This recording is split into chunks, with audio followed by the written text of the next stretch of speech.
second. I'm putting you guys on my media now. Nice. Whenever you're ready. Perfect. Oh, shit. Hold on. Phone's fucking. So John, tell us how you're feeling. What injuries you're feeling right now? What? I don't really have any injuries. My ankle's a little swollen from me kicking him the first round.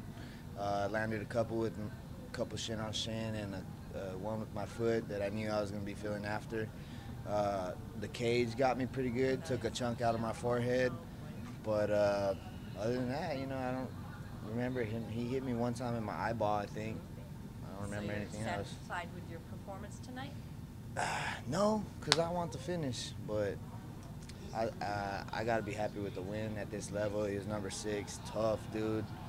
I felt like we both left it all out there, like I was extremely exhausted out after that fight. He was really strong in the grappling. He just felt like he grabbed me and I was not going to get away from his grasp. And I put a lot of energy into trying to get away, and we went at it. How many stitches did you have to get here for it? You can't stitch it. It's a big chunk, a big hole. Yeah. People are saying, and I think it's true, that was one of the best UFC flyweight fights we've ever seen.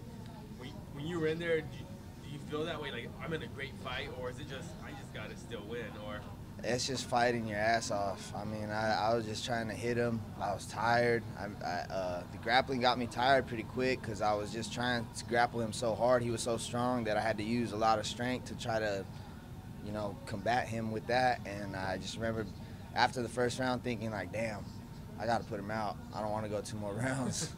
So what was the game plan going into? Game plan was just stay on our feet, stay on our feet. I knew we could outclass him on the feet. And I knew he was going to get a hold of me eventually because I like to throw. And if somebody just wants to grapple you, they might get a couple chances. I'm going to plant my feet and I'm going to throw all the time. So, I planned on going for a couple takedowns myself. But once I'm in there fighting, I'm just trying to kill somebody with my hands. So sometimes it don't happen as you game plan it all the time, I guess. Seemed to be a lot of mutual respect between you two during the fight week. Do you like being able to just go into a fight, not having all that extra drama that some fighters try to bring into it, and just being able to go in and test yourselves? Well, me and Wilson are I don't want to say great friends, but we know each other. I've trained at Alliance. I feel real like that was almost. I wish I could have went back and trained with them a lot more. I went for Dominic Cruz's camps before, and I've trained with Wilson. So he was a friend of mine. We didn't really want to fight each other. They've offered us to fight each other multiple times that we both turned it down, and I couldn't turn down a hometown fight, and they told him he couldn't turn down no more fights unless he was injured. So we talked about it beforehand. We said, hey, it's just business. Whatever happens, we're gonna be cool after. We were cool before. It's a lot of respect between us. How special was this win? How much did the crowd kind of fuel you? You had a great pop at the weigh-ins yesterday. I'm sure you got it as you walked out tonight as well.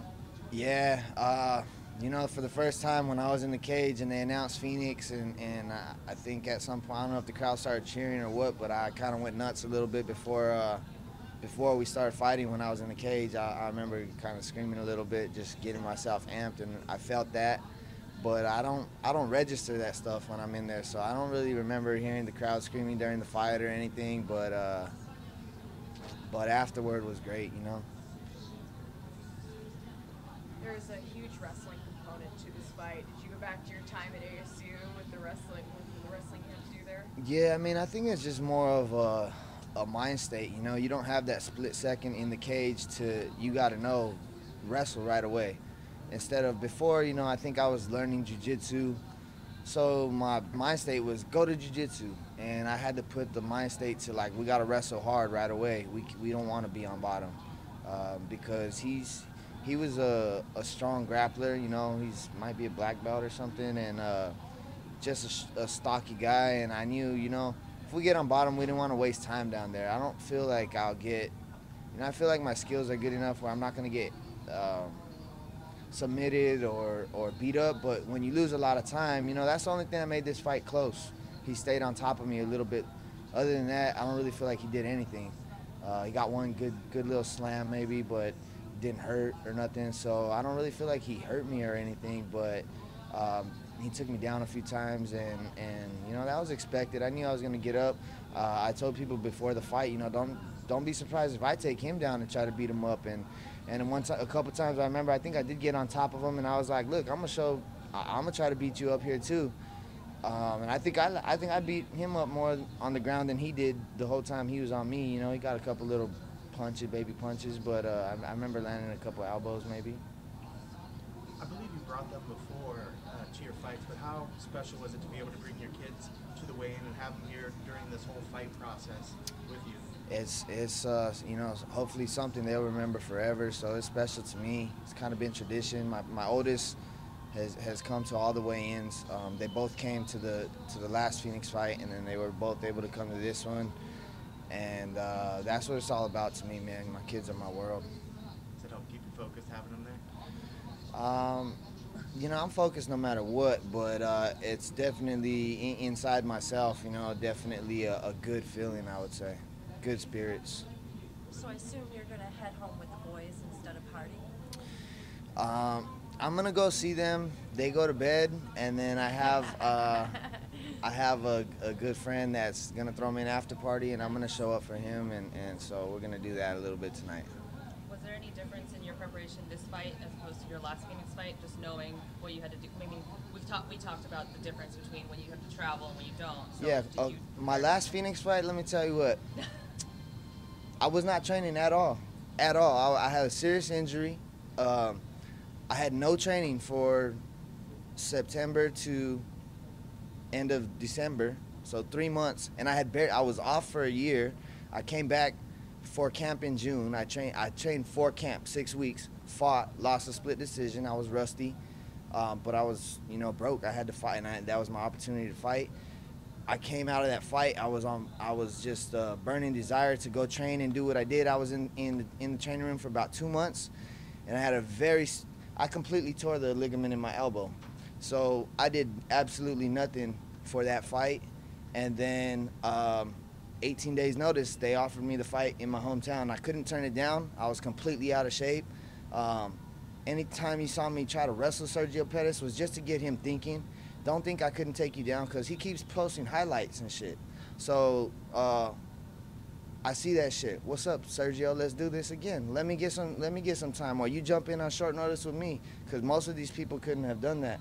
So that gets me a little bit boiling when I see that. But I don't like to make excuses and nothing. But there was no preparation for that last Phoenix fight. I had nothing. I came in here and I was tired. I went 3 rounds with one of the best off no training. So that's what it was.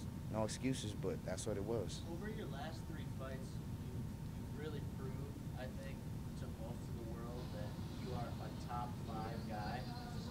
When do you think you'll get a shot at Demetrius? And if you do get that shot soon, how do you think it'll be different? I'm not worried about getting a shot till I can have my stock built to get paid like I'm getting a shot. You know what I'm saying? I fought Demetrius for $17,000 last time, and I just want to get, like, he's a tough fight. You know what I'm saying? He snapped my other ligament in my elbow the first time I fought him. So this is real to me. So I want to build my stock. Put me back down to some of these contenders. I don't care about taking some, I don't care. You know, I see, this is why I hate doing interviews. I shouldn't even be talking like this, but I just want to get a couple more wins and build my stock. If people want to see me fight, you know, let me get paid for it. Let me make it worth some while. You know, if I do that, then I deserve my title shot, and I'll worry about it then. But right now, I'm not really worried about it. So. As far as your skills go, I think over the last 3 or 4 fights, you've shown that on your feet, you've become one of the most dangerous guys in the league. Do you accredit that to anything different that you've been doing? You know, I got a lot of experience in the UFC. I didn't have very many tough fights before the UFC, so a lot of my tough fights I kind of had to learn by those losses. And I've been working with a new boxing coach for about a year and a half. I feel like that's put my game up a whole nother level. I put a lot of focus into my jiu-jitsu, and I feel like that's just taken a whole nother level, and I'm still planning on improving on that. I feel like I can wrestle if I wanted to, and I feel like, overall I'm getting more well-rounded, but I feel like, it's gonna definitely be different the next time I fight him. I still feel like I gave him a good fight, and I still feel like if I would have fought a little bit smarter that night, I could have made things happen. But things happen for a reason. I've definitely grown because of that loss. So the next time I fight him, of course, I see a different outcome.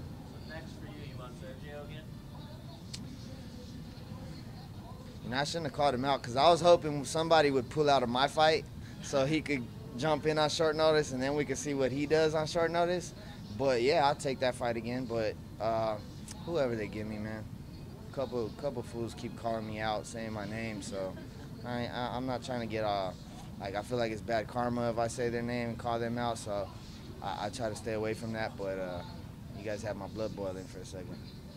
And what's it like when you same thing with the last time you were here, but when you have teammates here also training on the same time, and also having your coaches all around, what's it like having the MMA lab out here? Oh man, straight up, man, I couldn't do what I do without my team. My team is straight up the best team I feel in the world. Every camp that I have, every fight that I have, it's like new training partners stepping up and helping me prepare, and I'm not gonna get that anywhere else. Like, for real, I love them to death. Man, my team is. I wouldn't be able to do what I do without my team. I'm nothing without them. First of all, I'm nothing without God, but I'm nothing without my team. Thanks, John. Thank you. Congratulations. Thank you.